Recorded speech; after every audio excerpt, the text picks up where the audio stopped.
Camarades et camarades, bien le bonjour. Bienvenue dans cette première nouvelle qui va vous montrer la vie dans la colonie. Sans plus attendre, commençons avec le premier sujet sur la maison des nouvelles. C'est ici, en face de la tour embarcadère, que s'est construit un bâtiment imposant et luxueux, la maison des nouvelles. Son rôle, informer nos camarades sur les évolutions de la colonie et de la métropole. Les nouvellistes, c'est comme cela qu'ils s'appellent entre eux, sont pour le moment au nombre de 3. Entretien avec Franck Meunier, nouvelliste. Bonjour, je suis Franck Meunier et je suis l'un des nouvellistes de la MDN. Notre mission est d'informer nos camarades, ainsi que la métropole de nos activités. Nous avons vu le problème de communication qui existe entre nous, et cela est un premier remède à ce souci. Merci Franck Meunier. Deuxième sujet de cette nouvelle, un drame a touché certains de nos camarades ouvriers. Reportage. C'est ici, au domaine Mundo, qu'un éclair a frappé le toit en pleine nuit. Un grave incendie s'est alors déclenché, blessant 2 ouvriers. C'était sur le coup de 4 heures du matin, je crois. Un éclair est tombé au-dessus de ma tête.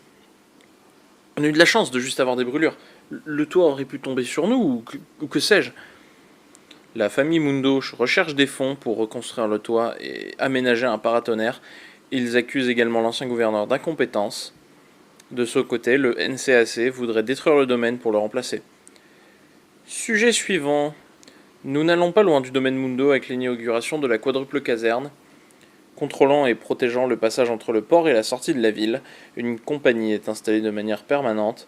Mais chose étrange, des ouvriers entendent des bruits de chantier la nuit. Le gouvernement appelle à ne plus sortir dans la plaine après un glissement de terrain. En effet, un énorme éboulement a eu lieu dans la plaine. Une grotte s'est effondrée sous un convoi de marchandises. Caravanes de matières premières passent la journée à traverser la plaine pour atteindre les différents chantiers se trouvant de l'autre côté, ce qui a dû fragiliser les sols. Des pirates ont voulu attaquer la canonnière de Héros Temkin. Ils ont été rapidement repoussés. Le NCAC craint que ce ne soit un groupe d'éclaireurs en vue d'une attaque plus importante. Il recommande toute la vigilance des personnes travaillant en bord de mer. Voilà, nous arrivons à la fin de cette première nouvelle, mais avant cela, nous vous proposons un entretien avec le conseiller André David. Bonjour, je m'appelle André David et je suis le conseiller chargé de la construction au NCAC. Première question, que pensez-vous de la Maison des Nouvelles ? Je pense, et je ne suis pas le seul au conseil, que c'est une très bonne initiative. Cela permettra plus de transparence entre le pouvoir et le peuple. En plus d'aider à informer la métropole sur les activités, non, c'est une très bonne chose, et le bâtiment est très agréable. Ensuite, pouvez-vous revenir sur la question du domaine Mundo ? Oui, bien sûr. Le problème, c'est que le domaine n'a plus pour mission de nourrir le peuple. Le rendement est devenu trop faible, de par la taille des cultures, et maintenant qu'on a de grands champs capables de nourrir largement toute la colonie, le but du domaine est essentiellement bourgeois finalement.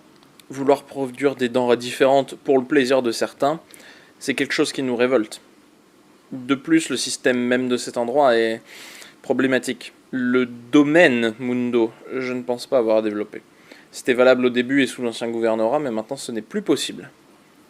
Merci André David pour cet entretien. Merci à vous, camarades.